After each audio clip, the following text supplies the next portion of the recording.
Kabangi sa bagyo na sinati sa mga lugar sa Southern Leyte, Northern Samar ug Tacloban City. Ano yung report? Bagyong Odette nabatyagan na sa Southern Leyte. Libuan ka mga pamilya ang gi-evacuate sa mas luwas nga lugar. Kapina sa 15,000 ka individual ang gibalhin sa evacuation sites. So far, pero medyo kusog-kusog na sa mga Pacific towns. Actually, there is a base sa mapa ng Bukidnon chart. All LGUs are highly risk-yod at umibutang kay coastal municipalities man yun.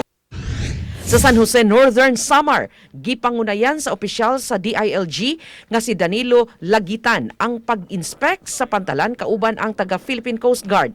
Kini aron masiguro nga way mo biyahe. Nabatyagan na sa lugar ang pagkusog sa bawd. Sa Tacloban City, gipang sirad-an na ang 90% sa mga establishmento isip pagpangandam sa bagyong Odette. Sayo pa lang sa buntag, nabatyagan na ang pag-uwan ug ang paghapak sa kusog nga hangin. Una nang gipahibaw ni Tacloban City Mayor Alfred Romualdez nga iyang gisuspenso ang klase ug trabaho sa syudad hangtod karong Biyernes o ugmang adlaw. Uban ni Clarence Gabutin, Chelo Valiana, Balitang Bisdak.